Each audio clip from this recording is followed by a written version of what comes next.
रहीम अस्सलाम वालेकुम नाजरीन, मैं हूँ सादिया गुल और आप देख रहे हैं मेरा यूट्यूब चैनल। नाजरीन, ज़ेब और ज़ैन ये दो खूबसूरत पढ़े लिखे नौजवान जो कि यूके में मुकीम थे और पाकिस्तान में शेखुपुरा में इनके रिश्तेदार रहते थे। लिहाजा ये जो दोनों भाई हैं ज़ेब और ज़ैन और अपनी फैमिली के साथ यूके में मुकीम थे, लेकिन अक्सर ये मिलने मिलाने के लिए पाकिस्तान आया जाया करते थे।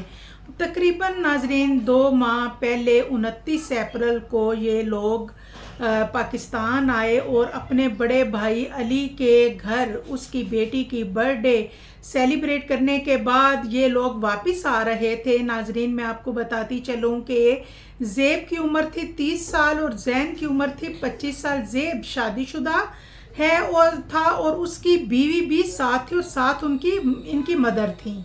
अब एक गाड़ी में ज़ेब की बीवी और इनकी अम्मी ये मौजूद थे। अब ये चारों अफराद जैसे ही वहाँ अली के घर से निकलते हैं तो ये करीबी एक पेट्रोल पंप पे जाते हैं। वहाँ से पेट्रोल डलवाना होता है इन्होंने कि अचानक से दो मोटरसाइकिल्स पे कुछ अफराद आते हैं और आके इन पे फायरिंग करते हैं, जिसके नतीजे में ज़ेब तो मौके पे ही दम तोड़ जाता है, जबकि ज़ैन जो है वो शदीद ज़ख्मी होता है। तकरीबन इन दोनों भाइयों को मिला के कोई 25 गोलियां बरसाई गईं और ज़ैन ने उस वक़्त हिम्मत की, ज़ख्मी हालत में अपना फ़ोन निकाला, अपने भाई अली को कॉल की और बताया कि इस तरह हम पे किसी ने फायरिंग कर दी है। और अली फ़ौरन अपने दोस्तों को लेके वहाँ पे पहुँचा और वहाँ पे नाजरीन वहाँ जाके उन्होंने फ़ौरन ज़ैन को लिया, क्योंकि ज़ेब तो अल्लाह को प्यारा हो चुका था। ज़ैन को गाड़ी में डाला और हॉस्पिटल ले गए, लेकिन हॉस्पिटल जाके ज़ैन भी खुदा को प्यारा हो गया। और इस पूरे वाक़े में, इस हादसे में ख़वातीन जो हैं वो महफूज रहीं। अल्हम्दुलिल्लाह ख़वातीन जो हैं वो बिल्कुल सेफ थी। और अब नाजरीन, जब इनकी फैमिली से बात हुई, पुलिस ने इन्वेस्टिगेशन की, उन्होंने पूछा कि आप बताएं कि आप ठीक है, आप मुल्क से बाहर रहते थे, लेकिन आपकी किसी से कोई दुश्मनी, कोई जायदाद का मामला, कोई लेन देन का मामला, आखिर कोई तो इशू होगा। क्योंकि नाजरीन, ये जो लोग आए थे जिन्होंने इन दोनों भाइयों पर फायरिंग की, इनको मारा, इन्होंने ना तो ख़वातीन के जेवरात लिए, ना ही कोई मोबाइल, ना ही कोई नकदी, कुछ नहीं लिया। सिर्फ फायरिंग करके दोनों भाई, यानी कि टारगेट था उनका कि इन दोनों भाइयों को बस मारना है और उनका कोई मकसद नहीं था।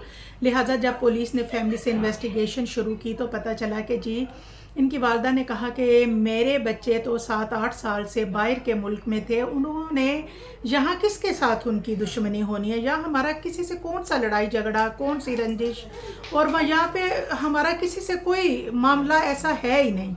और अब नाजरीन, जो पुलिस है उसने अपने ज़राए के मुताबिक जो मालूमात की हैं, कुछ इनके दूर पार के रिश्तेदारों को भी शक की बुनियाद पे उठाया है, क्योंकि ये केस अभी टोटली सॉल्व नहीं हुआ।